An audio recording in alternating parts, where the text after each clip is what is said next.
तो दोस्तों पिछली वीडियो में हमने जो है डेप्रिसिएशन चैप्टर को पूरी तरीके से ख़त्म कर दिया था। अब जो आपका अगला चैप्टर गिवन है इस बुक में वो है प्रोविजंस एंड रिजर्व। अब क्या है दोस्तों कि हम जब अगले चैप्टर से फाइनल अकाउंट को शुरू कर देंगे, यानी कि हम फाइनेंशियल स्टेटमेंट चैप्टर जो है उसको शुरू करेंगे, तो उसके लिए आपको जो है ये प्रोविजंस और रिज़र्व को समझना बहुत ज़्यादा ज़रूरी है। इसके बाद से जो है आपके प्रोविजंस और रिज़र्व के बहुत से वर्ड्स आएंगे और वो माइनस होंगे पीएनएल अकाउंट में, रिज़र्व्स आ जाएंगे लायबिलिटी साइड में। तो वो आपको समझने के लिए पहले समझना पड़ेगा कि प्रोविजन और रिज़र्व है क्या चीज़। ठीक है, तो ये चैप्टर जो है आपका गिवन है प्रोविजंस एंड रिज़र्व, तो इसके बारे में पहले हम पढ़ेंगे। ज़्यादा बड़ा नहीं है और बहुत ही ज़्यादा जो है आसान चैप्टर है ये। इसमें प्रोविजंस और रिज़र्व क्या होते हैं और क्या हमें इसकी ज़रूरत होती है और कितने टाइप के रिज़र्व्स होते हैं वो बताया गया है। ठीक है, और ये जो है एक हिसाब से आप इसको रूल भी समझ सकते हैं, आप समझेंगे तब आपको जो है ये समझ में आ जाएगा। तो इस चैप्टर में हम जो है प्रोविजंस और रिज़र्व्स के बारे में पढ़ेंगे जो कि हमें आगे काम आ जाएंगे। अगर आप फाइनल अकाउंट करिए, आपको जो है आगे पार्टनरशिप अकाउंट है उसमें भी आपके प्रोविजन रिजर्व जो है वर्ड्स बहुत आएंगे, बहुत ऐसी टर्म्स आएंगी, आपको समझने के लिए जो है आसानी हो जाएगी। और आप समझोगे जब प्रोविजन और रिजर्व को, आपको जो है आगे के चैप्टर करने में भी आसानी होगी। शेयर्स की बात करें, आप में शेयर्स का चैप्टर है उसमें भी जो है प्रोविजन रिजर्व बहुत ज़्यादा दे रखा है, तो आपको ये चीज़ समझ में आ जाएगी इस चैप्टर से। तो अगर आपको इस कंटेंट में इंटरेस्ट हो तो प्लीज़ मेरे चैनल को ज़रूर से ज़रूर सब्सक्राइब कर दीजिएगा। अपने फ्रेंड्स को भी बोल दीजिए कि वो भी सब्सक्राइब कर दे अगर उसे भी जो है इस कंटेंट में इंटरेस्ट है। आगे आने वाली वीडियोस में जो है बिजनेस स्टडीज़ में भी मैं लाने वाला हूँ, इकोनॉमिक्स हो गया वो भी मैं लाने वाला हूँ, और साथ में कुछ एनालिसिस की अगर अपडेट्स आती हैं तो वो भी जो है इस चैनल पर आपको ज़रूर मिल जाएंगी। तो चलते हैं, बिना टाइम वेस्ट किए इस वीडियो को शुरू करते हैं।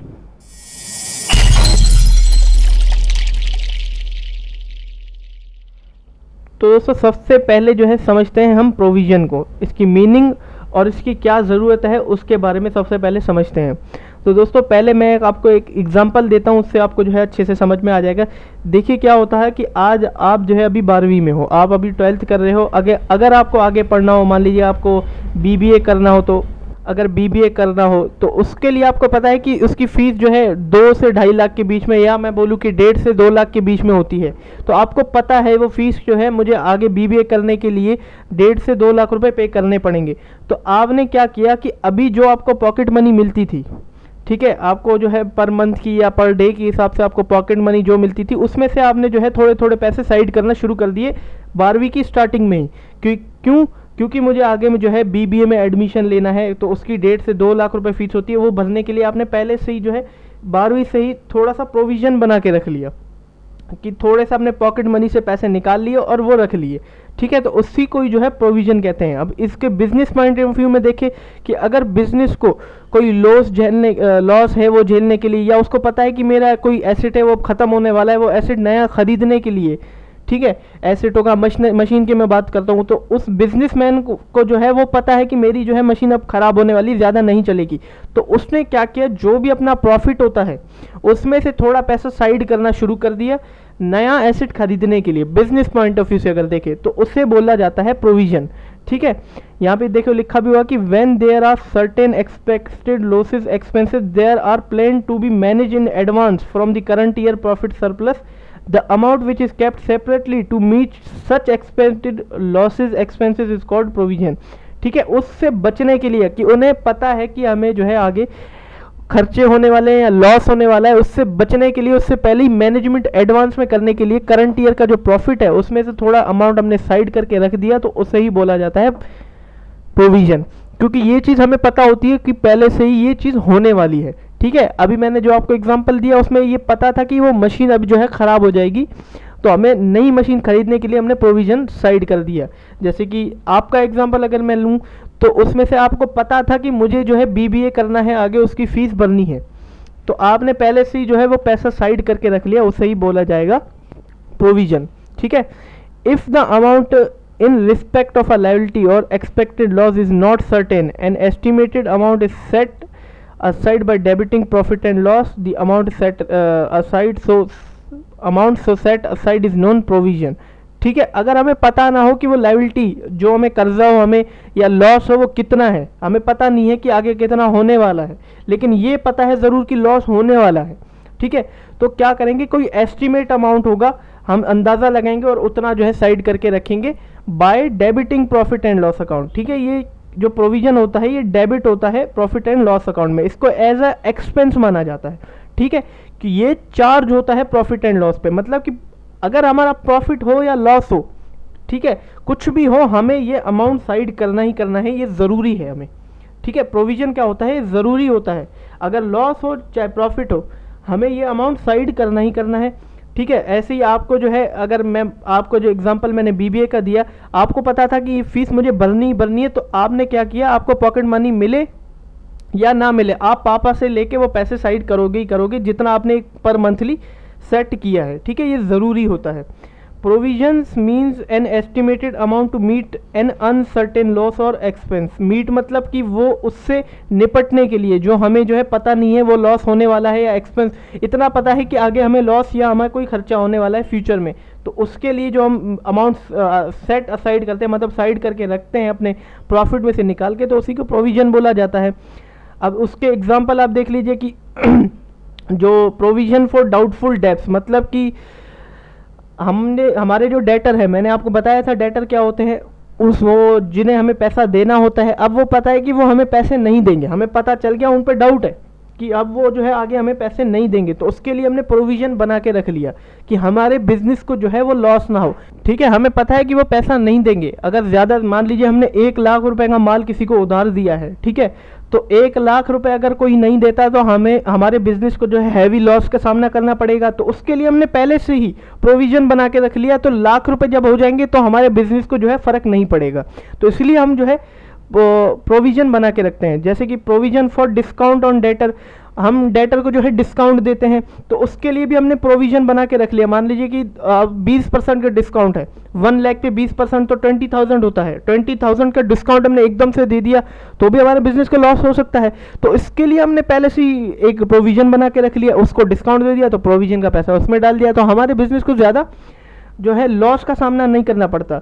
जैसे कि पिछले चैप्टर में हमने डेप्रीसिएशन चैप्टर करा था, तो उसके लिए हमने जो है डेप्रीसिएशन काटा था, जिसको मैंने आपको बताया था कि उसको एक्सपेंस माना जाता है, बट वो रियल एक्सपेंस थोड़ी है, वो तो पैसा हमारा ही है, हमने एक हिसाब से उसका भी प्रोविजन बना दिया। तो उस डेप्रीसिएशन के लिए भी हम जो है एक प्रोविजन बनाते हैं कि हमारे बिजनेस को जो है हैवी लॉस का सामना ना करना पड़े, तो ये भी एक एग्जांपल है प्रोविजन फॉर डेप्रीसिएशन। ठीक है, एसेट में हम पैसा काट काट के वो सेट असाइड ही करते हैं और अपने जो है फाइनेंशियल रिकॉर्ड्स में इसको एक्सपेंस दिखाते हैं एज ए एक्सपेंस, क्योंकि ये चार्ज होता है प्रॉफिट पे हम जो है चार्ज करते हैं एज ए एक्सपेंस। अब देखिए, मान लीजिए कि हमारे बिजनेस में प्रॉफिट हो या लॉस हो, हम तो प्रोविजन तो बना के ही रखते हैं, प्रोविजन को हम एक्सपेंस एज ए एक्सपेंस मानते हैं। अब देखिए, आप लॉस हो चाहे प्रॉफिट हो अगर बिजनेस में, लेकिन खर्चे तो होते हैं, जाहिर सी बात है, तो इसीलिए हम जो है प्रोविजन को प्रॉफिट और लॉस पे चार्ज करते हैं। तो आइए दोस्तों समझते हैं कि क्या नीड होती है हमारे प्रोविज़न बनाने की, हमें जो है क्या ज़रूरत क्या होती है। सबसे पहले depreciation, renewal of reduction in the value of asset. अपने एसेट को रिन्यू करने के लिए, जैसे कि मैंने आपको बताया, तो डेप्रीसिएशन हम लगाते हैं नया एसेट खरीदने के लिए या उसको रिपेयर कराने के लिए। ठीक है, तो इससे हैवी हमें जो है लॉस ना हो हमारे बिजनेस को, तो इसलिए हम प्रोविज़न बनाते हैं। ठीक है, डेप्रिसिएशन के लिए हम जो है प्रोविज़न बनाते हैं। अब सेकंड है अननोन लायबिलिटी। अब जो अमाउंट जो है डिटरमाइन नहीं हो सकता लायबिलिटी का, ठीक है, अब उसको मतलब कि हम सोच नहीं सकते कि इतनी हो सकती है, लेकिन पता है कि हमें ये लायबिलिटी पे करनी है, हमारे कर्जा है हमें पे करनी है, वो कितनी है वो डिटरमाइन नहीं हो सकती, तो इसके लिए भी हम जो है प्रोविज़न बनाते हैं। डिस्प्यूटेड क्लेम के लिए हम जो है प्रोविज़न बनाते हैं कि एकदम से कोई क्लेम कर देता है, ठीक है, बहसबाजी या कॉन्ट्रोवर्शियल क्लेम होता है जिसे बोलते हैं, तो उसके लिए भी हम जो है एक प्रोविज़न बना के रखते हैं कि एकदम से कोई जो है क्लेम के लिए या कॉन्ट्रोवर्शियल क्लेम कोई हो जाता है तो उसके लिए। Specific loss on realization of asset और ऑन पेमेंट ऑफ टैक्सेस। देखिए दोस्तों, हम क्या करते हैं जब रियलाइज़ करते हैं फर्म को, ठीक है, हम डिसोल्यूशन ऑफ फर्म एक चैप्टर है उसमें आप पढ़ोगे, रियलाइजेशन अकाउंट आप बनाओगे तब आपको समझ में आ जाएगा। हम क्या करते हैं जब भी जब फर्म बंद होता है ना, तो उसके लिए हम जो है, या वो सिर्फ पार्टनरशिप में नहीं हो सकता, ऐसे जो सोल प्रोप्राइटर फर्म होते हैं वो भी बंद होते हैं, तो उसको एसेट को रियलाइज़ किया जाता है। ठीक है, मान लीजिए कि 1 लाख का एसेट है हमारे पास जो है मान लीजिए कि 5 लाख के सारे एसेट पड़े हैं हमारे बिजनेस में, तो उसको हम बेचते हैं, रियलाइज करते हैं, ठीक है, रिसाइकल मतलब उसको बोला जाता है। अब वो 5 लाख के एसेट कभी कभी ज़्यादा में बिक जाते हैं, बट ज़रूरी नहीं कि हर बार ज़्यादा में बिक जाए। अब 5 लाख के एसेट 2 लाख में बिक भी जाते हैं, ठीक है, हमें बेचने तो होते ही हैं, तो वो 5 लाख के एसेट 2 लाख में बिक गए, तो उस पर लॉस होता है, तो उसको रियलाइज करने के लिए भी हम जो है प्रोविजन बनाते हैं कि हमें जो है हैवी लॉस का सामना ना करना पड़े। रिडीमिंग द लायबिलिटी, लायबिलिटी को पे करने के लिए, ठीक है, हमें कोई कुछ लायबिलिटीज़ होती है, हमारे बिजनेस को बहुत बड़ा कर्जा होता है, तो हमें पे करने में हैवी लॉस ना आए, तो उसके लिए हम प्रोविजन बनाते हैं। राइटिंग ऑफ बैड डेब्ट, डाउटफुल डेब्ट, ठीक है, हमारा जो पैसा डूब जाता है, कोई डेटर होता है, डेटर पार्टी होती है, हमें पैसा नहीं देती, तो उसके लिए भी हम प्रोविजन बनाते हैं। ये मैंने आपको पिछले में समझा दिया था। कॉन्टीजेंट लायबिलिटी, हमें जो है एकदम से कोई लायबिलिटी ना आ जाए, कॉन्टीजेंट हो, तो उसके लिए हम प्रोविजन बनाते हैं कि हमारे बिजनेस को हैवी लॉस का सामना ना करना पड़े। तो उम्मीद है दोस्तों आपको प्रोविजन क्यों ज़रूरी है हमारे बनाने के लिए और उसका मतलब क्या होता है वो अच्छे से समझ में आ गया होगा। अब इसके कुछ जनरल रूल्स हैं कि ये कैसे बनाया जाता है, उसके बारे में हम पढ़ते हैं। अब दोस्तों इसके कुछ जनरल रूल्स हैं, ठीक है, कि क्यों और कैसे ये बनाया जाता है। सबसे पहले जो है ये बनाया जाता है by debiting the profit and loss account. देखिए दोस्तों आगे के चैप्टर में आप प्रॉफिट एंड लॉस अकाउंट पढ़ोगे, इसमें क्या होता है कि हमारे एक्सपेंस और इनकम को लिखा जाता है और उन दोनों के बीच में जो भी डिफरेंस होता है वो हमारा प्रॉफिट माना जाता है, ठीक है। तो हम क्या करते हैं, डेबिट साइड हमारा आता है, डेबिट साइड हमारे जो है एक्सपेंसेस आते हैं, ठीक है, डेबिट साइड हमारा क्या आता है, एक्सपेंसेस आते हैं, और क्रेडिट साइड हमारी जो है रेवेन्यूज आती हैं, क्रेडिट साइड हमारी जो है इनकम्स आती हैं। तो क्या करते हैं, इसको हम जो है डेबिट करते हैं। डेबिट मतलब कि एज अ एक्सपेंस मान के इसको जो है डेबिट करते हैं कि ये हमारा प्रोविजन जो है खर्चा हो गया, ठीक है। इसको डेबिट करके जो है बनाया जा सकता है प्रॉफिट। आप आगे जब पढ़ोगे प्रॉफिट एंड लॉस अकाउंट तो उसको हम जो है डेबिट करेंगे प्रोविजन को, तो इसको डेबिट करके प्रॉफिट एंड लॉस अकाउंट में इसको डेबिट करके क्रिएट किया जाता है, ठीक है। सेकंड आ जाता है it is created to meet an known liability. देखिए ये सबसे इंपॉर्टेंट वर्ड है नॉन लायबिलिटी, कि हमें पता होती है कि ये चीज़ होने वाली है, तो उससे बचने के लिए हम ये जो है प्रोविज़न बनाते हैं। या कोई स्पेसिफिक कॉन्टीजेंसी होती है, ठीक है, स्पेसिफिक हमें पता होता है कि ये घटना हमारे साथ घटने वाली है, तो उसके लिए जो है ये हम बनाते हैं। कोई ये नहीं कि हम जो है आगे पैसा बिजनेस में लगाने के लिए या उड़ाने के लिए ये नहीं लगाएंगे कि हमारी जो कोई नॉन लायबिलिटी होती है। अब जैसे कि आपको मैंने एग्जांपल जो बीबीए का दिया था, ये भी तो आपके लिए लायबिलिटी है, आपकी रिस्पॉन्सिबिलिटी है, आगे आपको जो है ये बीबीए की फीस भरनी है, तो ये आपको पता है। कोई आप मौज करने के लिए तो नहीं आगे कि यार मुझे जो है कैफ़े में जाना है, इतना पैसा खर्चना है, या बर्थडे पार्टी है, दोस्तों को बर्थडे पार्टी देनी है, तो उसके लिए प्रोविज़न बना, ये नहीं। या आप कोई कॉन्टीजेंसी होती है, नॉन लायबिलिटी होती है, उसके लिए आप ये बनाते हो। जैसे कि इसके एग्जांपल देख लीजिए, मैंने आपको पिछले दिया कि बैड डेब्ट्स और डाउटफुल डेब्ट, पैसा डूबने वाला है उसके लिए प्रोविज़न, या डेप्रीसिएशन के लिए प्रोविज़न हम जो है बनाते हैं, ठीक है। अब थर्ड आ जाता है कि ये जो प्रोविज़न है, अ provision is created irrespective. Irrespective देखिए, अगर प्रॉफिट होता है तो भी बनाया जाता है, लॉस होता है तो भी बनाया जाता है। ये नहीं देखता कि हमारे बिजनेस को प्रॉफिट हो रहा है या लॉस हो रहा है, ये तो बनाया जाएगा। देखिए जब क्या होता है कि हम अगर प्रॉफिट एंड लॉस निकालते हैं ईयर एंड पे या मंथ एंड पे, कोई होते हैं निकालते हैं, तो एक्सपेंस तो होते हैं, चाहे वो प्रॉफिट हो चाहे वो लॉस हो, वो तो फिर बाद में पता लगता है कि हमारे बिजनेस को लॉस हुआ है या प्रॉफिट हुआ है। एक्सपेंस और रेवेन्यूज तो चलती रहती हैं, तो इसीलिए ये भी एक टाइप का जो है हमारे बिजनेस पे एज अ एक्सपेंस ट्रीट किया जाता है, तो ये तो बनाया जाएगा। अगर प्रॉफिट हो चाहे लॉस हो, ये तो ज़रूरी है कि ये बनाया जाएगा, ठीक है। It is not available for distribution as dividend among share holder. देखिए आप अभी जो है शेयर के चैप्टर्स करेंगे तो उसमें आप जो है डिविडेंड वर्ड समझोगे, ठीक है। क्या होता है कि हमारी जो कंपनी एज अ कंपनी अगर देखें तो हम जो है शेयर इशू करते हैं, हमारे कुछ शेयर होल्डर होते हैं जो हमें हमारी कंपनी में इन्वेस्ट करके शेयर्स खरीदते हैं। तो कंपनी क्या करती है, अगर कंपनी को कुछ ज़्यादा प्रॉफिट होता है तो वो खुश होके अपने शेयर होल्डर को कुछ परसेंट का रेट मतलब एज्यूम करके डिविडेंड दे देती है, एक हिसाब से उसको पैसा दे देती है प्रॉफिट के लिए, ठीक है। तो ये जो प्रोविज़न साफ साफ बोल रहा है कि ये प्रोविज़न जो है डिविडेंड देने के लिए नहीं है शेयर होल्डर के, ये भी रूल है एक हिसाब से। प्रोविज़न जो है डिविडेंड देने के लिए नहीं बनाया जा सकता, इसमें हम जो है शेयर होल्डर को अपने डिविडेंड नहीं दे सकते, ठीक है। A provision is made for definite amount and therefore definite sum is set aside every year to meet the known contingencies। ये कोई definite एक मतलब अमाउंट तय किया जाता है, अपनी जो लायबिलिटी होती है उसको पे करने के लिए, या कोई कॉन्टीजेंसी आ गई, कोई जो है घटना घट जाएगी आगे हमारे बिजनेस की, तो उससे बचने के लिए एक डेफिनेट सम होता है। जैसे कि 10,000 का मैंने देख लिया तो 10,000 रुपये हर साल में जो है अपने प्रॉफिट से साइड करूँगा ही करूँगा। ठीक है, making of provision is must to meet known liability और कॉन्टीजेंसी। देखिए ये जो प्रोविज़न होता है ये ज़रूरी है कि हमें जो है लायबिलिटी को पे करने के लिए, कोई लायबिलिटी जो हमें पता हो या कोई कॉन्टीजेंसी आ गई उसको जो है उससे बचने के लिए, तो ही हम प्रोविज़न बनाएंगे। हम जो है आगे कुछ करना हो या ना करना हो इसके लिए नहीं बनाएंगे, आगे ये होगा हमारे साथ उसके लिए हम जो है ये प्रोविज़न बनाएंगे। The provision is generally shown on the liability side of the balance sheet. ये जो प्रोविज़न होता है ये जो है बैलेंस शीट की लायबिलिटी साइड में जो है शो होता है। आगे हम जो है बैलेंस शीट को भी करेंगे, अगला चैप्टर जो आपका फाइनल अकाउंट का होगा उसको भी करेंगे, तब आपको जो है ये अच्छे से समझ आ जाएगा कि ये जो है लायबिलिटी साइड में प्रोविज़न शो किया जाता है और प्लस जो है डेबिट साइड में प्रॉफिट और लॉस अकाउंट के किया जाता है। तो आइए दोस्तों अब समझते हैं रिजर्व को। प्रोविज़न को आप बहुत अच्छी तरीके से समझ चुके हो कि प्रोविज़न हमारा क्या होता है। अब हम समझते हैं रिजर्व को कि आखिर ये रिजर्व क्या होता है। देखिए दोस्तों, प्रोविज़न और रिजर्व में एक ही फ़र्क है कि प्रोविज़न जो होता है वो नोन होता है और रिजर्व जो होता है वो अननोन होता है। ठीक है, अब इसी से ही आप समझ जाओगे। प्रोविजंस में क्या होता है कि हमें पता रहता है कि ये चीज़ होने वाली है तो हम प्रोविज़न बनाते हैं। रिजर्व में हमें पता नहीं होता, बट हम भी फिर क्या करते हैं कि थोड़ा पैसा साइड कर लेते हैं कि यार कल को कुछ हो ना जाए।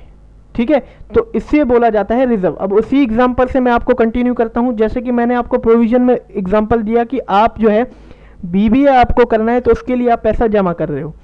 अब इसमें आप देख लीजिए कि आपको जो है बीबीए करना है, ये आप श्योर भी नहीं हो कि मुझे करना है या नहीं करना। आपने थोड़े थोड़े पैसे साइड कर लिए, ठीक है, बट आप श्योर नहीं हो कि मुझे करना है या नहीं करना है। आप जो है मतलब मिड में हो कि हो गया तो कर लेंगे, नहीं हुआ तो नहीं करेंगे। फिर भी आप थोड़ा पैसा साइड कर रहे हो कि कल को अगर करना पड़ जाए तो हम जो है हमारे पास पैसा होना चाहिए, तो उससे बोला जाएगा रिजर्व। ठीक है, अब मान लीजिए कि जैसे कि आपको एग्जाम्पल बुक में जो आपके गिवन है, मान लीजिए कि आपके जो है कल को एकदम से तबीयत खराब हो जाती है, आपके मेडिकल ट्रीटमेंट जो होता है उसके लिए खर्चे के लिए पैसा चाहिए होता है, तो आपके फादर के पास है नहीं, तो जाहिर सी बात है उनको अपने फ्रेंड्स और रिलेटिव से मांगना पड़ जाए।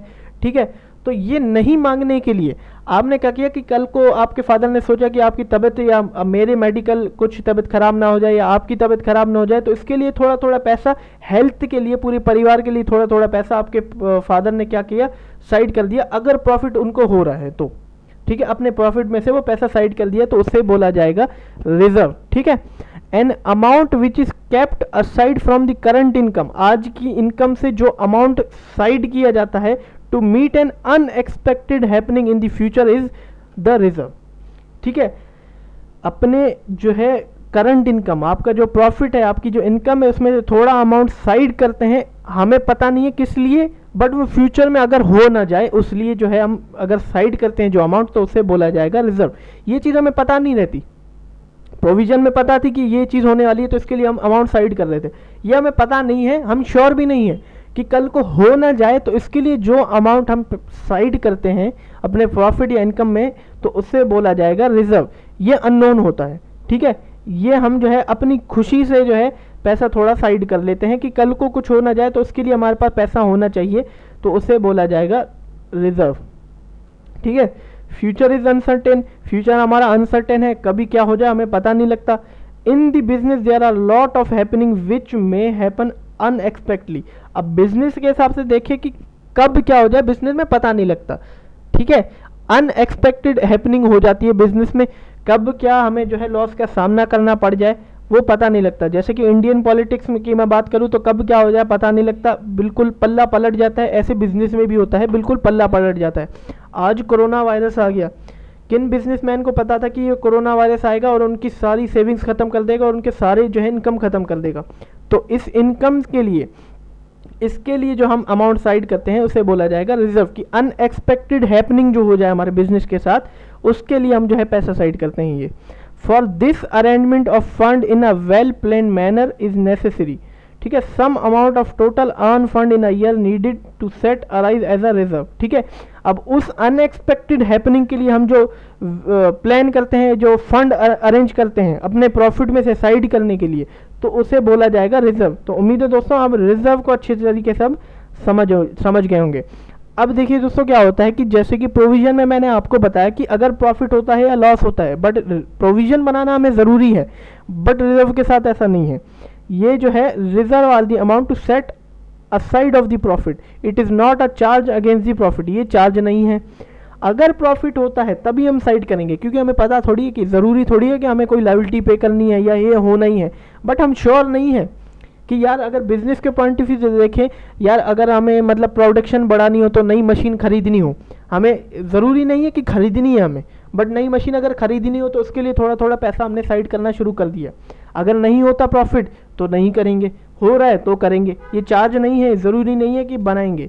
Reserve are not mean to cover any liability, reserve का मतलब ये नहीं होता कि कोई हमें जो है लायबिलिटी पे करनी है या लायबिलिटी को कोई कवर करना है, या depreciation in the value of asset, ठीक है, डेप्रिशिएट के लिए या अगर नया एसेट खरीदना हो उसके लिए हम डेप्रिसिएशन गिरा रहे हैं।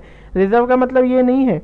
एग्जाम्पल आर जनरल रिजर्व, कोई जनरल रिजर्व हो गया, या रिजर्व फॉर एक्सपेंशन हो गया, ठीक है, reserve for equalization of dividend, reserve for increase cost of replacement. अब रिजर्व जो होता है वो डिविडेंड देने के लिए भी होगा कि कंपनी के शेयर होल्डर को अगर डिविडेंड देना हो, ठीक है, ज़रूरी नहीं होता शेयर होल्डर को हम हर बार कंपनी डिविडेंड दे, बट कभी शेयर होल्डर को खुश करने के लिए देना हो तो हम जो है रिजर्व, अपनी कंपनी क्या करती है प्रॉफिट में से थोड़ा थोड़ा रिजर्व बना के रखती है, अपने प्रॉफिट में से थोड़ा पैसा साइड करती है। अब ज़रूरी नहीं है कि ये मैंडेटरी नहीं है कि हमें जो है शेयर होल्डर को पैसा देना है या हमें रिजर्व बना के रखना है, अगर प्रॉफिट हुआ तो बना देंगे, नहीं हुआ तो बनाएंगे। बट प्रोविजन के केस में हमें जो है वो मैंडेटरी है बनाना, क्योंकि हमारी जो नॉन लायबिलिटी होती है वो हमें पता होती है कि हमारी ये लायबिलिटी है, उसको पे करना है, या कोई कॉन्टीजेंस आ गई तो उसको जो है हमें उसके लिए तैयारी करनी है। बट रिजर्व में केस अलग है, ये अननोन लायबिलिटी होती है, ये अननोन मतलब फ्यूचर कॉन्टीजेंट होती है कि हमें पता नहीं है, बट अगर हो जाए तो इसके लिए हम जो है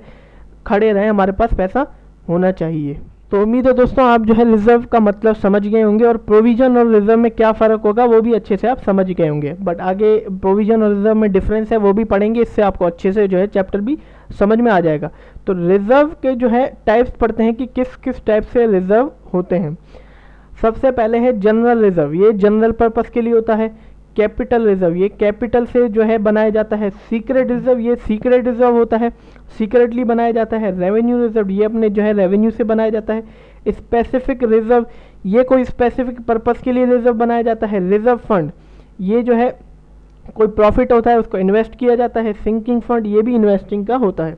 अब इसको जो है हम डीप में पढ़ते हैं कि आखिर ये डीप में मतलब जानते हैं कि ये general reserve, capital reserve, secret, revenue, specific, reserve fund और सिंकिंग फंड होता क्या है। टोटल हमारे 7 टाइप के रिजर्व दे रखे हैं, इन सब को जो है हम डीपली अभी आगे पढ़ते हैं।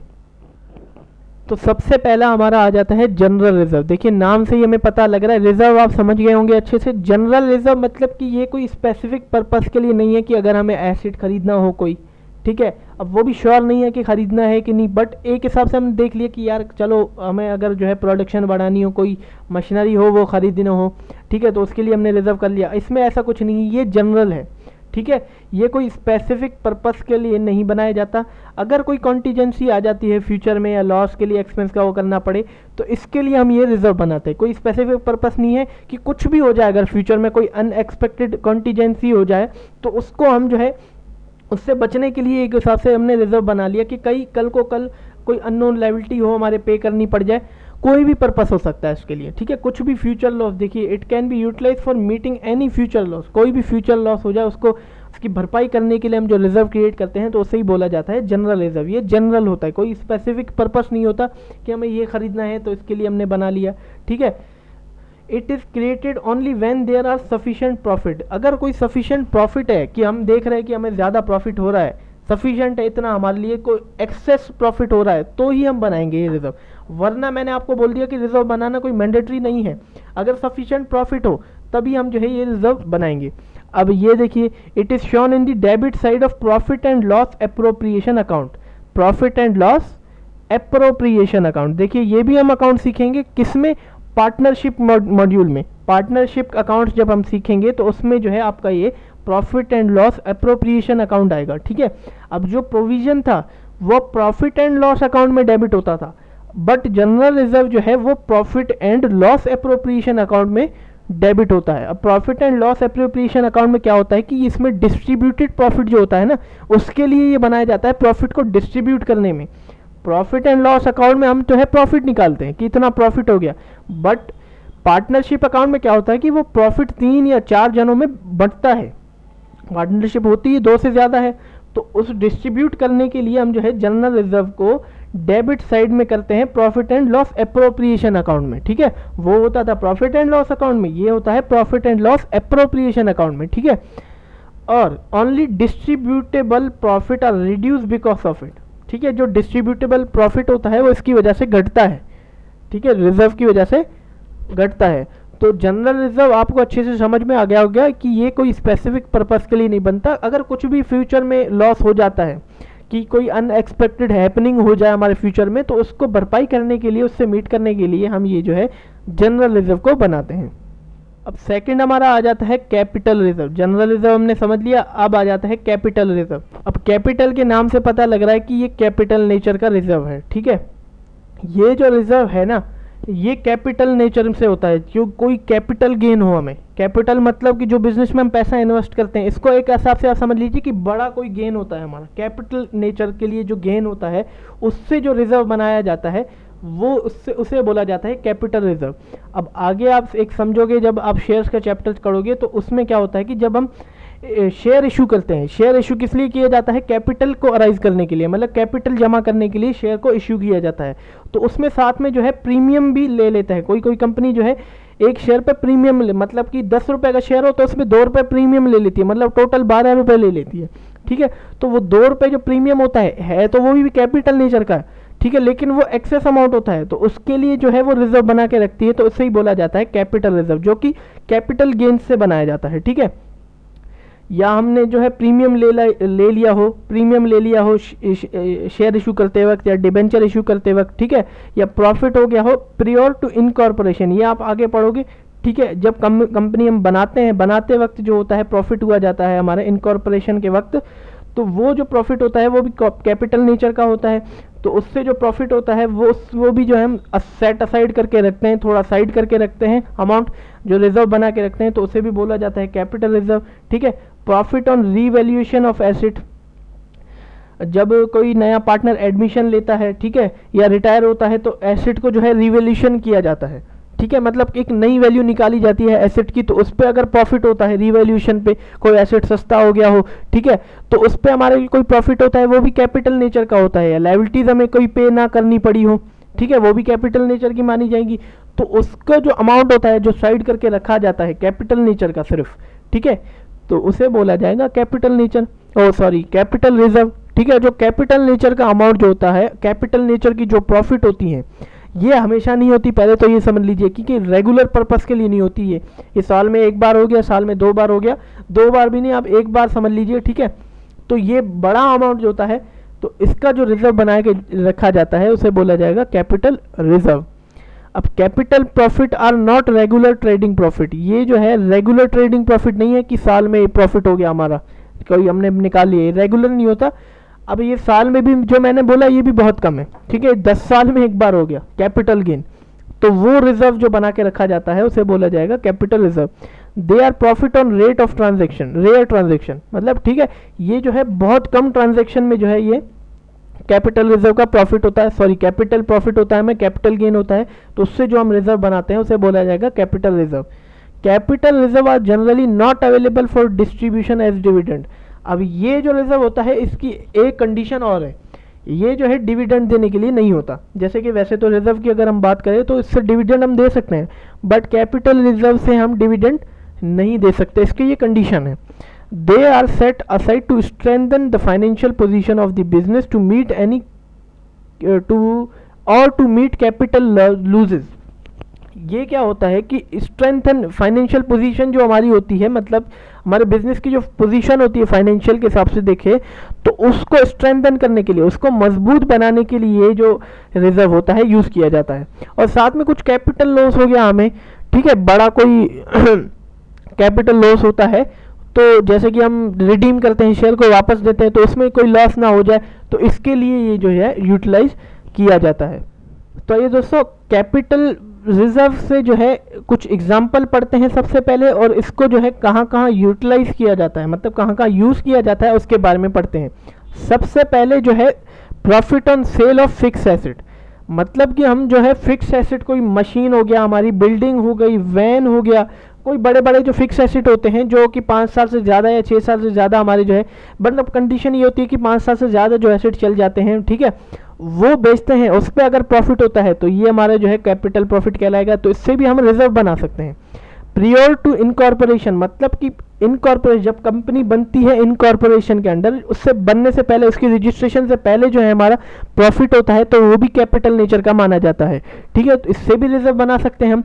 Profit on redemption of debenture, मतलब कि हम जो है एक तो शेयर इशू करते हैं और दूसरा जो है हम डिबेंचर भी इशू करते हैं। ये आप आगे समझोगे, आगे जो है आपका शेयर का जो मॉड्यूल आएगा शेयर डिबेंचर का, हम जो है डिबेंचर भी इशू करते हैं, तो उसका रिडम्पशन भी करते हैं, मतलब कि उसको वापस भी देते हैं। जाहिर सी बात है, हम किसी से कोई पैसा लेते हैं तो उसको वापस भी तो देना होता है हमें, तो जब वापस देने पे जो हमें प्रॉफिट होता है वो भी कैपिटल नेचर का माना जाता है, तो वो भी जो है हम कैपिटल रिजर्व उससे बना सकते हैं। प्रीमियम मैंने आपको पहले ही बता दिया कि अब डिबेंचर हो या चाहे शेयर हो, उस पर जो प्रीमियम हमें मिलता है, कुछ कुछ कंपनी एक्सेस अमाउंट जो है ले लेती है अपने शेयर होल्डर या डिबेंचर होल्डर से, तो वो प्रीमियम जो होता है वो भी कैपिटल नेचर का हमारा माना जाता है, तो इससे भी हम जो है कैपिटल रिजर्व बना सकते हैं।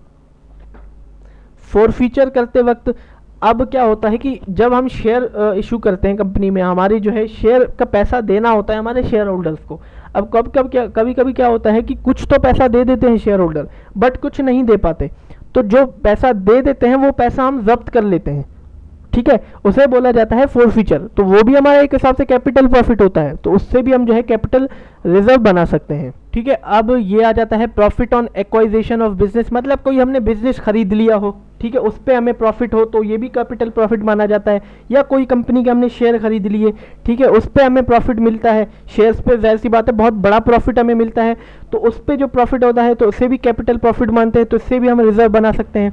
या फिर अगर कोई रेगुलर पर्पस से जो अर्न नहीं किया गया हो प्रॉफिट, मतलब कि रेगुलर पर्पस से जैसे कि साल में एक बार अर्न कर लेते हैं हम प्रॉफिट, या महीने में अगर हिसाब किताब हम करते हैं, फाइनल अकाउंट्स बनाते हैं, तो उसमें जो प्रॉफिट निकलता है ये प्रॉफिट कैपिटल प्रॉफिट नहीं माना जाता। मतलब कि जो रेगुलर पर्पस से हम अगर अर्न कर रहे हैं कोई प्रॉफिट, ये कैपिटल प्रॉफिट नहीं माना जाता।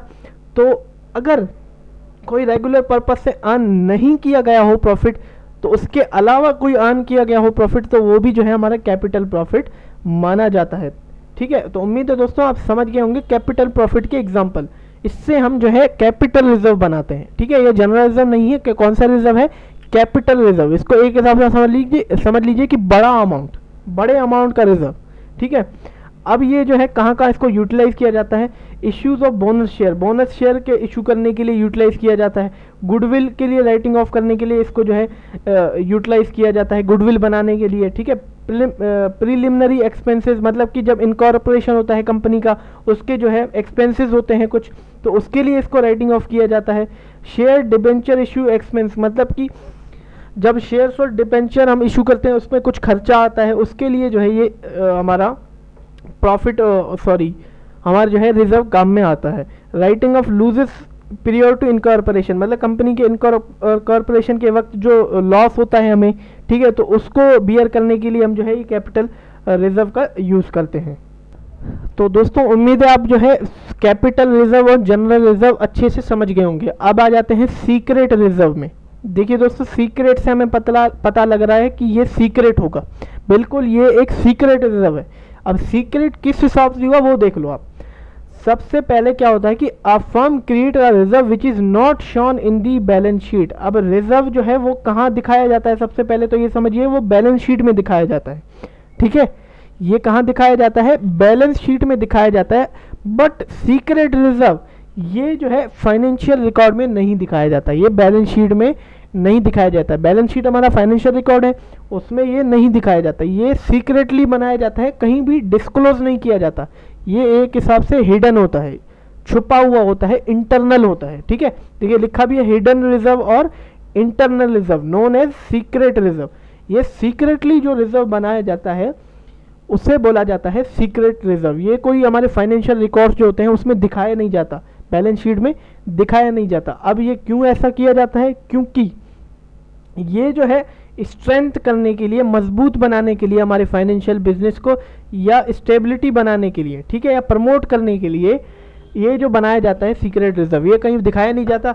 कल को कुछ हो जाए, एकदम से निकाल लिए हम जो है पैसा, तो हमारी कंपनी भी खुश हो सकती है या हम भी खुश हो सकते हैं, ठीक है।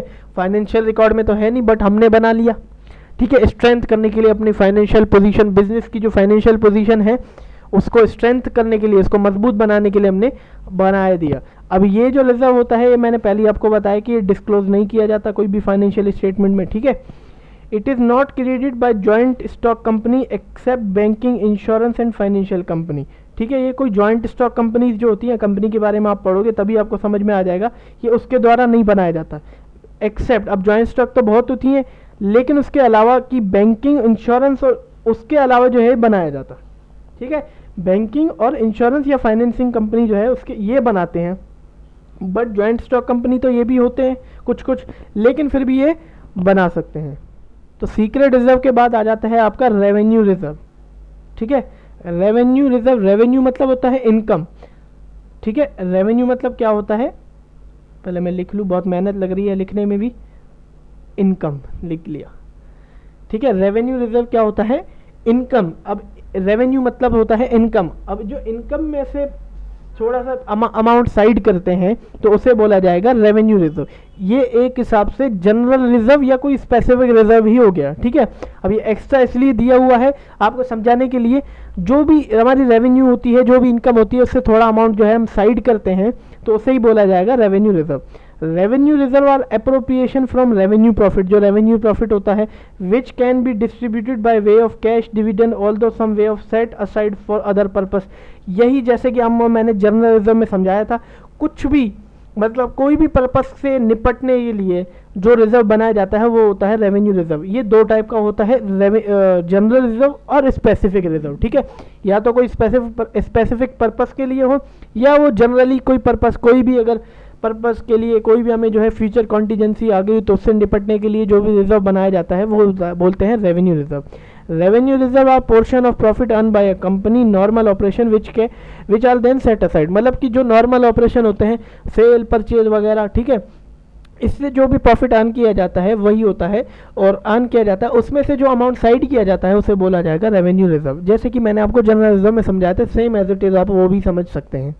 अब कुछ रिजर्व बनने के बाद हम आ जाते हैं स्पेसिफिक रिजर्व में। ये रिजर्व जो होता है इसकी थोड़ी कंडीशंस अलग है, ठीक है। पहले तो आप रिजर्व ये समझो कि हमें पता नहीं होती कोई कुछ चीज़ हो जाए तो वो रिजर्व होता है, उसके लिए जो हम अमाउंट साइड करते हैं, अगर हमें पता नहीं कि वो चीज़ ना हो जाए। अब बिल्कुल आप ये मत समझिए कि हमें बिल्कुल ही पता नहीं है, पता है, ठीक है, बट हम श्योर भी नहीं है कि ये चीज़ होगी या नहीं होगी, तो उसमें भी जो है रिजर्व बोला जाएगा उसको। अब स्पेसिफिक से मतलब लग रहा है कि कुछ स्पेसिफिक पर्पस के लिए हम रिजर्व बना रहे हैं, ठीक है। कुछ स्पेसिफिक, या हमें कोई मशीनरी खरीदनी हो, ठीक है, प्रोडक्शन के लिए, या हमें कोई नई जगह चाहिए बिजनेस को करने के लिए, बिल्डिंग खरीदनी हो, तो उसके लिए हमने रिजर्व बना के रख लिया, ठीक है, तो उससे बोला जाएगा स्पेसिफिक रिजर्व। देखिए यहाँ पे लिखा भी हुआ है कि it is created for a specific purpose. ये कब बनाया जाता है, कुछ स्पेसिफिक पर्पस के लिए, जैसे कि मैंने आपको एग्जांपल दिए, ठीक है। It utilize for that specific purpose for which it was created, ठीक है। इसकी कंडीशन सबसे पहले सुनिए कि ये तब यूटिलाइज होगा, ठीक है, जिस पर्पस के लिए अगर बनाया गया है उसी के लिए ये इसको यूटिलाइजेशन इसकी होनी है, इसी के लिए जो है इसको यूटिलाइज किया जाएगा। मान लीजिए बिल्डिंग खरीदने के लिए अगर हमने रिजर्व बनाया है तो ये स्पेसिफिक हो गया, तो वो बिल्डिंग खरीदने के खर्च में ही जो है उस पैसे को हम खर्च करेंगे, उस बिल्डिंग को खरीदने में ही। अगर मान लीजिए कि डेट आ गई, हमें जो है मान लीजिए हमने एक डेट तय कर ली कि इस तारीख को हम बिल्डिंग खरीदेंगे, तो उससे 2-3 साल पहले ही हमने रिजर्व बना के आ गए, बट श्योर नहीं थे कि अगर नहीं हुआ तो नहीं खरीदेंगे, हो गया तो खरीदेंगे, ठीक है। मान लीजिए कि वो डेट आ गई, हमने तब भी नहीं खरीदा वो बिल्डिंग, हमारा मूड बदल गया, तो ये जो है स्पेसिफिक रिजर्व जनरल रिजर्व में बदल जाएगा, फिर वो स्पेसिफिक रिजर्व नहीं रहेगा। अगर डेट आ गई, हमने तब भी नहीं खरीदा, हमारा मूड बदल गया, तब वो जो है स्पेसिफिक रिजर्व जनरल रिजर्व कहलाएगा। अब इस रिजर्व तो ये तो है नहीं कि मैंडेटरी है बिल्कुल कि अगर जिसके लिए बनाया वो चीज़ खरीदो, वो तो प्रोविजन हो गया। रिजर्व तो हमारी मर्जी का है कि हम श्योर भी हैं, अनश्योर भी हैं, ठीक है। तो अगर वो चीज़ नहीं होती, स्पेसिफिक पर्पस के लिए अगर हम रिजर्व बनाते हैं, वो स्पेसिफिक पर्पस हमारा पूरा नहीं होता, हमारा मूड बदल जाता है, तो वो रिजर्व जनरल रिजर्व कहलाएगा। ठीक है, अब इसकी एक कंडीशन जो सबसे अलग है रिजर्व में से, वो ये है कि वेदर प्रॉफिट और no profit it must be created. अब अगर प्रॉफिट हो या ना हो, ये क्रिएट किया जाएगा, स्पेसिफिक की ये कंडीशन है। ठीक है, कोई पर्पस है भाई साहब, अब वो तो पूरा करना ही है, किसी किसी बिजनेसमैन का होता है, तो इसीलिए अगर प्रॉफिट हो या ना हो तो इसको हम जो है बनाते हैं specific purpose. It is necessary to create in order to ascertain profit, ये जो है नेसेसरी है बनाना रिजर्व प्रोविजन की तरह। ठीक है, स्पेसिफिक की ये कंडीशन है कि ये नेसेसरी है बनाना। It is shown on the debit and profit and loss account. ठीक है, अब ये जो स्पेसिफिक रिजर्व है ना, अब ये एक हिसाब से वो हो गया कि ज़रूरी हो गया बनाना, तो इसलिए हम इसे जो है एज अ एक्सपेंस ट्रीट करते हैं, इसीलिए हम इसको जो है डेबिट साइड में, प्रॉफिट और लॉस अकाउंट की डेबिट साइड में इसको रिकॉर्ड करते हैं। ठीक है, net profit are reduce because of it, जो नेट प्रॉफिट होता है हमारा, जो प्रॉफिट निकलता है इसकी वजह से कम हो जाता है। जाहिर सी बात है, अगर ये बनाएंगे तो प्रॉफिट कम होगा, एक हिसाब से इसको एक्सपेंस मानते हैं, खर्चे ज़्यादा होंगे तो प्रॉफिट कम होगा। ठीक है, तो इसकी वजह से हमारा जो है नेट प्रॉफिट वो कम होता है। एज अ प्रोविजन की तरह इसकी भी जो है एक कंडीशन है। ठीक है, ये सबसे अलग हो जाएगा, इसीलिए मैंने बोला ये थोड़ा अलग है, उसकी थोड़ी अलग कंडीशंस हैं।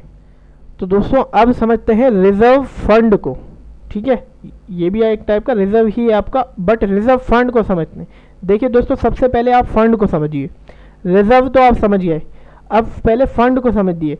फंड जो टर्म है ना, वो इन्वेस्टमेंट को बताता है कि ये इन्वेस्टमेंट है। ठीक है, अब रिजर्व क्या होता है वो आप समझ गए कि जो प्रॉफिट में से थोड़ा सा अमाउंट हमने साइड करके रख लिया तो वो हमारा रिजर्व होता है। ठीक है, बट फंड मतलब investment.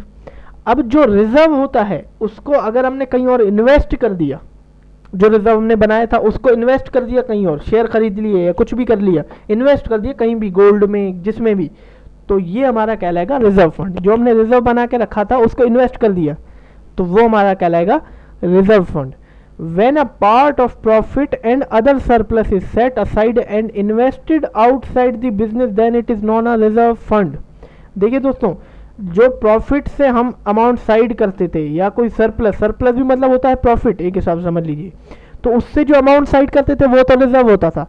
But and invested outside in the business, अगर कोई हमने वही रिजर्व इन्वेस्ट कर दिया बिजनेस के बाहर, अपने बिजनेस में नहीं, बिजनेस के बाहर, कहीं गोल्ड में, कहीं बैंक में, कहीं शेयर खरीद लिए, कहीं डिबेंचर खरीद लिए, कहीं गवर्नमेंट्स के बॉन्ड्स खरीद लिए।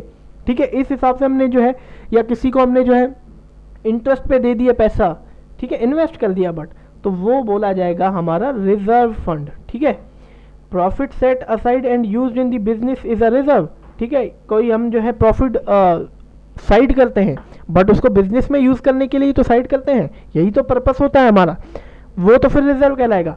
लेकिन but the profit set aside and invested outside in the business is a reserve fund, हमने इन्वेस्ट कर दिया बिजनेस के बाहर तो वो हमारा रिजर्व फंड कहलाएगा। अब वो जो इन्वेस्टमेंट होती है वो कोई डेफिनेट पीरियड के लिए नहीं होती, जितना चल जाए। ठीक है, it is created always out of divisible profit, मतलब कि बांटने वाला प्रॉफिट के अलावा जो डिविजिबल प्रॉफिट होता है, एक डिविजिबल प्रॉफिट होता है हमारा जो डिविडेंड देते हैं शेयर होल्डर का, लेकिन हर प्रॉफिट डिविजिबल नहीं होता। ठीक है, ये डिविजिबल प्रॉफिट के अलावा जो है ये बनाया जाता है। अब जो इंटरेस्ट रिसीव होता है उस इन्वेस्टमेंट में, वो भी जो है रिजर्व फंड को ही रिप्रेजेंट करता है। ठीक है, इंटरेस्ट जो मिलता है उसको एज हम जो है रिजर्व फंड से ही रिप्रेजेंट करते हैं अपनी कंपनी में। ये जो है री इन्वेस्टमेंट नहीं होता, मे नॉट बी री इन्वेस्टेड। ठीक है, इसका फिर से जो है हम निवेश नहीं करते, इसको इन्वेस्ट नहीं करते, इसको जो है एज अ रिजर्व फंड जो है रिप्रेजेंट करते हैं। तो उम्मीद है दोस्तों रिजर्व फंड आप अच्छी तरीके से समझ गए होंगे। तो आइए दोस्तों, सबसे लास्ट जो हम समझ लेते हैं रिजर्व सिंकिंग फंड। ठीक है, ये सिंकिंग फंड बिजनेस के पॉइंट ऑफ व्यू से अगर देखें तो बहुत कम है, बट सरकार के पॉइंट ऑफ व्यू से देखें, जो हमारी स्टेट गवर्नमेंट्स होती हैं या सेंट्रल गवर्नमेंट्स होती हैं, वो ये ज़्यादा बनाती है सिंकिंग फंड। देखिए सबसे पहले समझिए कि ये होता क्या है, सबसे मेन ये भी मैं बोलूँ तो है। ठीक है, ये क्या होता है कि लॉन्ग टर्म डेब्ट्स होते हैं, जो बड़े बड़े हमने कर्जे ले रखे होते हैं। ठीक है, अपने बिजनेस को चलाने के लिए, या सरकार की बात करें तो लोक निर्माण के लिए, लोक निर्माण नहीं, लोक कल्याण के लिए जो बड़े बड़े लोन ले रखे होते हैं सरकारों ने, तो उसको चुकाने के लिए जो फंड रेज किया जाता है, मतलब कि कंट्रीब्यूशन करके, जो एक हिसाब से किसी ने अपनी जो हैसियत होती है उसके हिसाब से थोड़ा थोड़ा अमाउंट साइड करके रख दिया होता है, तो उसे बोला जाएगा सिंकिंग फंड। बिजनेस के पॉइंट ऑफ व्यू से देखिए, जो बिजनेस के जो भी ओनर्स या एम्प्लॉयज़ तो नहीं बोलेंगे, जो भी पार्टनरशिप में हो गया, तो पार्टनर अपने से जितना हैसियत हो सके तो एनुअल कॉन्ट्रीब्यूशन, मतलब साल साल में जितना अपना कंट्रीब्यूट कर सके, अपनी लायबिलिटीज़ को, लॉन्ग टर्म डेब्ट्स जो होते हैं, बड़े बड़े जो हमने कर्जे ले रखे होते हैं उसको चुकाने के लिए, ठीक है, तो ये बनाया जाता है। ये किससे बनाया जाता है? एनुअल कंट्रीब्यूशन, मतलब कि साल साल में जितना पैसा अगर पार्टनर का हो या कंपनी का हो, ठीक है, तो वो रखते हैं, अलग से रख लेते हैं, तो ये अमाउंट सालों बाद बहुत बड़ा हो जाता है, तो इससे हम जो है अपने कर्जे चुका सकते हैं, तो जो कि बहुत बड़े बड़े होते हैं। अब रिन्यू और लीज, मतलब ये भी एक हिसाब से कर्जा ही हुआ, ठीक है, हमने जो है लीज पे 100 साल या मान लीजिए 50 साल या 100 साल के लिए ले रखी हो, तो उसको रिन्यू कराना हो, ठीक है, तो इसके लिए भी जो है ये सिंकिंग फंड बनाया जाता है। A sinking fund for replacement of fixed asset is a provision, but a sinking fund for redemption of debenture, repayment of loan is an appropriation of profit। अब जब हम शेयर इशू करते हैं या debenture issue करते हैं, ठीक है, तो उसका रिडम्पशन भी हमें करना पड़ता है, मतलब रीपेमेंट भी हमें करनी पड़ती है उसकी, या कोई लोन लेते हैं हम, ठीक है, तो उसकी भी रीपेमेंट करनी होती है, तो उसके लिए हम जो है अपने हैसियत के हिसाब से थोड़ा अमाउंट साइड करते हैं। एनुअल में हो गया, अब ये ज़रूरी नहीं है कि एनुअल कंट्रीब्यूशन हो, ठीक है, तो उससे अमाउंट जो हम साइड करते हैं तो उसे बोला जाएगा सिंकिंग फंड। अब ये जो सिंकिंग फंड होता है ये डेफिनेट पीरियड के लिए होता है, ठीक है, इसकी इन्वेस्टमेंट भी की जाती है, ठीक है, ये डेफिनेट पीरियड के लिए होता है। It is not always outside of divisible profit, ये हमेशा जो है डिविजिबल प्रॉफिट के आउटसाइड नहीं होता, कभी कभी इससे जो है डिविडेंड भी दिया जाता है शेयर होल्डर को। Example, sinking fund for replacement of asset is provision for depreciation. अब जैसे कि इसके एग्जाम्पल देंगे तो ये एज अ प्रोविजन भी इसको दिखाया जा सकता है, ठीक है, sinking fund for replacement of asset, नए एसेट को जो है रिप्लेस करने के लिए, जैसे कि प्रोविजन फॉर डेप्रिसिएशन, ये भी एक हिसाब से हम जो है इसको सिंकिंग फंड भी बोल सकते हैं, ठीक है।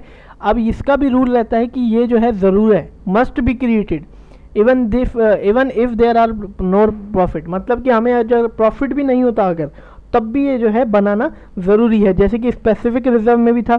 अब रिजर्व को बनाना ज़रूरी नहीं है, पूरे रिजर्व की बात करें, बट कुछ रिजर्व है उसको बनाना ज़रूरी है, बट रिजर्व के पॉइंट ऑफ व्यू से देखें तो रिजर्व को बनाना ज़रूरी नहीं है। In case of sinking fund interest is always reinvested, मतलब कि हमें अगर इन्वेस्टमेंट हो रखी है सिंकिंग फंड की, तो उसका जो भी इंटरेस्ट आता है उसको री इन्वेस्ट किया जाएगा, ठीक है। रिजर्व फंड में ऐसा नहीं होता है, बट सिंकिंग फंड में ऐसा होता है कि उसको फिर से इन्वेस्ट किया जाता है इंटरेस्ट को। तो उम्मीद है दोस्तों आप रिजर्व को और रिजर्व के टाइप्स को बहुत ही अच्छी तरीके से समझ गए होंगे। अब आइए रिजर्व के जो है कुछ रूल्स पढ़ते हैं, जनरल रूल्स की रिजर्व को कैसे क्रिएट किया जाता है। तो आइए दोस्तों अब जनरल रूल्स पढ़ते हैं कि रिजर्व बनाने के क्या रूल्स होंगे। पिछली स्लाइड्स में आपने जो है प्रोविजन के रूल्स पढ़े थे, ऐसे ही जो है रिजर्व के भी रूल्स होते हैं। तो सबसे पहले जो है ये by debiting the profit and loss appropriation account. अब ये जो है प्रॉफिट और लॉस एप्रोप्रिएशन के अकाउंट से डेबिट करने से बनाया जाता है। जो प्रोविजन था वो डेबिट एंड लॉस का था और प्रॉफिट एंड लॉस का था, अब ये profit and loss appropriation account बनाया जाता है। अब एप्रोप्रिएशन को जो है डिविजिबल प्रॉफिट के लिए बनाया जाता है कि जो प्रॉफिट डिवाइड किया जा सके, तो इसीलिए इसे जो है डेबिट कराया जाता है profit and loss appropriation account में। It is created to meet an unknown liability, जैसे कि अगर प्रोविजन की हम बात करें थे तो उसमें जो है हम प्रोविजन तब बनाया जाता था नॉन लायबिलिटी को मीट करने के लिए, मतलब कि ये लायबिलिटी हमें पता थी और हमें जो है इसको पे करना है, लेकिन ये अननोन है, हमें पता नहीं है कल को हो जाए, तो इसीलिए जो है ये बनाया जाता है। और to strengthen the financial position of the company, और क्या कि फाइनेंशियल पोजीशन जो कंपनी की होती है उसको मजबूत बनाने के लिए भी बनाया जाता है। प्रोविजन की बात करें तो प्रोविजन में ऐसा कुछ नहीं था, मजबूत तो छोड़ो, हमारी जो लायबिलिटी थी उसको पे करने के लिए बनाया जा रहा था, वो मजबूत तो फिर बहुत दूर की बात थी। इसमें जो है मजबूत करने के लिए बनाया जा सकता है ये, क्योंकि लायबिलिटी होगी नहीं होगी हमें क्या पता, हम भगवान थोड़ी हैं, हम तो ये सोच के चल रहे थे कि लायबिलिटी हो गई तो क्या करेंगे, ठीक है, अगर नहीं भी हुई तो स्ट्रेंथ करने के लिए बना रहे हैं हम, ठीक है। और for the equalization of dividend, मतलब कि एक बार में ही डिविडेंड बांट दे, बार बार ना बांटना पड़े, इक्वलाइजेशन ऑफ डिविडेंड के लिए भी जो है बनाया जाता है। A reserve is created only when there is profit in the business, ठीक है। अब रिजर्व की बात करें, पूरे रिजर्व की बात कर रहे हैं हम, ये जब बनाया जाता है जब प्रॉफिट हो बिजनेस को, ऐसा नहीं कि अगर लॉस हो जाता है तब भी बनाया जाएगा, नहीं, ये जब प्रॉफिट हो तभी ही बनाया जाएगा। ये पूरे रिजर्व्स की बात कर रहा है। बट इनके अंदर अगर कुछ रिजर्व की हम बात करें, जैसे कि स्पेसिफिक या सिंकिंग की हम बात करें, तो उसमें थोड़े कंडीशंस अलग थी। बट हम पूरे रिजर्व्स की बात करें तो इसमें जब भी प्रॉफिट हो तब बनाया जाएगा, ठीक है। It can be distributed among share holder as dividend. ये डिविजिबल प्रॉफिट होता है, मैंने आपको पहले ही बताया। इसको जो है शेयर होल्डर्स में एज अ डिविडेंड बांटा जा सकता है, इसके लिए भी जो है बनाया जाएगा। The reserve debenture is created without taking into consideration the actual amount required accept in the case of redemption of when a definite some is set aside. अब क्या होता है कि जो डिबेंचर के लिए रिजर्व बनाया जाता है तो एक्चुअल अमाउंट जो होता है उनका, जितना हमें डिविडेंड देना है, तो उसको छोड़ के आज की जो अमाउंट होता है उसके हिसाब से जो है ये रिजर्व बनाया जाता है। Creation of reserve depends upon the financial policy of the business and discretion of its management. मतलब कि जो रिजर्व बनाया जाता है वो किस पे डिपेंड करता है? फाइनेंशियल पॉलिसी पे डिपेंड करता है, ठीक है। It is usually shown on the liability side of the balance sheet as it is not a specific reserve। ये जो है liability साइड पे बैलेंस शीट की शो किया जाता है, बट रिजर्व मतलब कि स्पेसिफिक रिजर्व होता है उसको छोड़ के, ठीक है। It is not a specific reserve. अगर कोई स्पेसिफिक हुआ मतलब कि reserve for machinery, reserve for building, ठीक है, इनको छोड़ के ये जो है बैलेंस शीट में अलग से जनरल रिजर्व हो गया, ठीक है, कोई फंड हो गया, रिजर्व फंड हो गया, तो ये तो बैलेंस शीट में लायबिलिटी साइड में दिखाए जाएंगे। बट कोई स्पेसिफिक पर्पस हुआ, machinery, reserve for machinery, reserve for ये, रिजर्व फॉर वो, ठीक है, तो इनको छोड़ के ये सारी जो है बैलेंस शीट में दिखाई जाएंगी। तो उम्मीद है दोस्तों आपको रिजर्व्स पता लग गए, प्रोविजंस आपको अच्छे से समझ में आ गए, ठीक है। अब चलते हैं इन दोनों का डिफरेंस पढ़ते हैं और इस चैप्टर को पूरी तरीके से खत्म करते हैं। अब प्रोविजन और रिजर्व में सबसे पहले डिफरेंस पढ़ते हैं। अब प्रोविजंस में क्या होता है, ये प्रॉफिट एंड लॉस को डेबिट करके बनाया जाता है। मतलब कि प्रॉफिट एंड लॉस अकाउंट में हमने इसको डेबिट कर दिया तब ये प्रोविजन बनता है, लेकिन इसमें एप्रोप्रिएशन जुड़ जाता है। ये डिविजिबल प्रॉफिट है, ये बांटने वाला प्रॉफिट है एक हिसाब से देखिए तो इसे जो है profit and loss appropriation account में डेबिट करके बनाया जाता है। ये जो होता है चार्ज होता है प्रॉफिट एंड लॉस, वो प्रॉफिट एंड लॉस के, it's charge against the profit. मतलब कि ये एज अ एक्सपेंस, मतलब कि प्रॉफिट में खर्चा जोड़ा जाता है, ठीक है। अगर लॉस हो ना हो तब भी ये जो है, अगर प्रॉफिट हो या ना हो तब भी ये जो बनाया जाता है, it is a charge against the profit. ये चार्ज किया जाता है प्रॉफिट में, इससे जो है प्रॉफिट कम होता है। लेकिन ये appropriation of profit it doesn't require to be credit, ठीक है, इसकी ज़रूरत नहीं होती, ये चार्ज नहीं होता प्रॉफिट में, ठीक है। अगर हमारा प्रॉफिट बढ़ता है तभी हम जो है इसको बनाते हैं। It has to be provided even if there loss और no profit in the business. It is created irrespective of whether there is profit और लॉस ऑफ द बिजनेस। ये हमने पहले ही पढ़ लिया था, अगर प्रॉफिट होता है या लॉस होता है ये बनाना ज़रूरी है, प्रोविजन को बनाना ज़रूरी है, अगर चाहे लॉस भी हो जाए बिजनेस को। बट रिजर्व में ऐसा नहीं है, हमने जनरल रूल्स में भी पढ़ा था कि रिजर्व में अगर प्रॉफिट होता है बिजनेस को तभी ये जो है रिजर्व बनाया जाता है।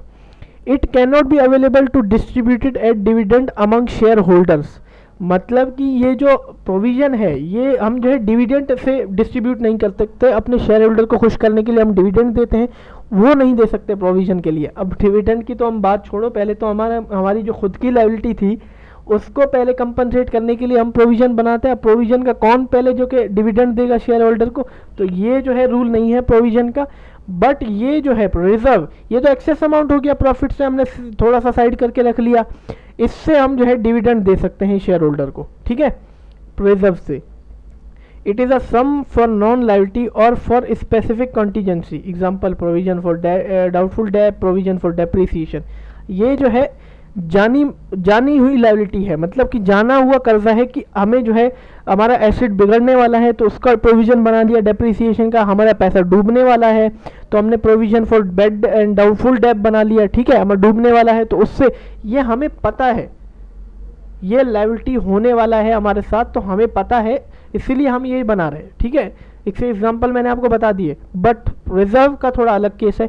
It is a sum to meet an unknown future liability. ये नोन थी, ये हमें पता था कि होने वाला, बट ये अननोन है, क्या पता हो जाए, ठीक है। और कॉन्टीजेंसी, और to strengthen the financial position of the business, ठीक है। और इसका एक और कैसे, ये जो है फाइनेंशियल पोजीशन को मजबूत बनाने के लिए भी जो है बनाया जाता है, क्या पता वो लायबिलिटी हो ही ना हमारे फ्यूचर में जो हमने सोची थी, ठीक है, अननोन कोई हो ही ना। तो ये जो है अलग, इसका एक और पर्पस भी है कि ये जो है मजबूत करने के लिए बनाई जाती है। और इसका दूसरा पर्पस तो छोड़ो, ये तो खुद को पहले जो है खुद की लायबिलिटी को कंपनसेट नहीं कर पाता, ठीक है। Making of provision is a legal necessity of the management. जो प्रोविजन होता है उसको बनाना बिल्कुल ज़रूरी है, नेसेसरी है। बट रिजर्व का केस अलग है, it is not legally obligatory to create a reserve, it depends upon the financial policy of the business and discretion of its management. मतलब कि प्रोविजन में अगर हम देखें तो वो बिल्कुल ज़रूरी था बनाना, ठीक है। ये एक हिसाब से मैनेजमेंट पे थोपा गया है कि आपको ये बनाना ही बनाना है, ठीक है। लेकिन ये डिपेंड करता है, रिजर्व की अगर बात करें तो ये फाइनेंशियल पॉलिसी पे डिपेंड करता है कि अगर ज़्यादा प्रॉफिट होता है लेकिन मैनेजमेंट मानता नहीं है कि रिजर्व नहीं बनाएंगे तो नहीं बनाएंगे, ठीक है। ये उस पॉलिसी पे डिपेंड करेगा। अगर प्रॉफिट हमारा एक्सेस प्रॉफिट बनता है जितना मैं सोचा था, बट फाइनेंशियल पॉलिसी हमारी जो मैनेजमेंट है वो मानती है कि रिजर्व बनाएंगे तो इसमें बनाएंगे, ये मैनेजमेंट पे डिपेंड करता है, ठीक है। बट ये मैनेजमेंट पे थोपा गया है कि ये बनाना ही बनाना है, ठीक है। Amount can not be utilize for purpose for other that they then that for which they created. मतलब कि जिसके लिए हमने प्रोविजन बनाया है ये उसी पे ही यूटिलाइज होगा, अलग से नहीं होगा।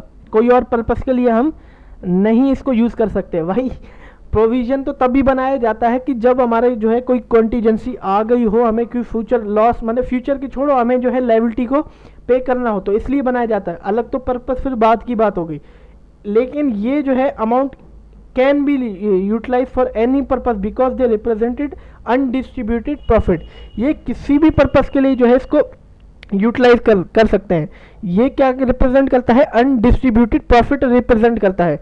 मतलब कि अगर मान लीजिए कि एक साल के अंदर, क्योंकि एक साल के हम जो है फाइनेंशियल पोजीशन यानी कि फाइनल अकाउंट साल के अंदर बनाते हैं, एक साल का जो हमारा बिजनेस भी होता है, ठीक है। तो क्या होता है कि उस साल के लिए हम जो है रिजर्व बनाते हैं कि उस साल में अगर कोई कॉन्टीजेंसी आ गई तो उसको पे कर सकते हैं।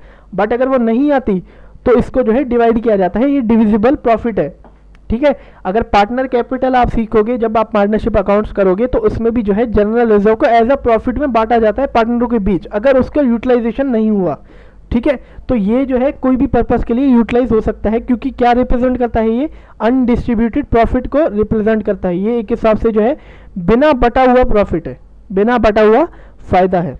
तो धन्यवाद दोस्तों मेरी वीडियो का एंड तक देखने के लिए। इस वीडियो में हमने जो है प्रोविजन और रिजर्व चैप्टर को पूरी तरीके से ख़त्म कर दिया है।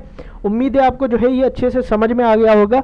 अब आगे के जो चैप्टर है फाइनल अकाउंट्स, इसमें जो है बहुत वर्ड यूज़ होने वाले हैं, प्रोविजन और रिजर्व। इससे आपको जो है अच्छे से कॉन्सेप्ट क्लियर हो जाएगा पूरा कि कैसे हम इसको यूज़ कर रहे हैं। तो दोस्तों अगर आपको वीडियो अच्छी लगी हो तो प्लीज़ मेरी वीडियो को लाइक कीजिएगा। और आप लोग चैनल में वीडियो तो देख के चले जाते हो बट सब्सक्राइब नहीं करते, तो प्लीज़ सब्सक्राइब करिए चैनल को। जितने सब्सक्राइबर बढ़ेंगे मुझे मोटिवेशन मिलेगी नई नई और नए नए टॉपिक पे जो है वीडियोस लाने की। तो प्लीज़ मेरे चैनल को ज़रूर सब्सक्राइब कीजिए और अपने फ्रेंड्स के साथ शेयर कीजिए कि ये जो है NIOS का कंटेंट ये इस चैनल पे हमें जो है मिलता है। तो प्लीज़ मेरे चैनल को जो है शेयर भी कीजिए और सब्सक्राइब कीजिए। तो चलते हैं हम। Have a nice day.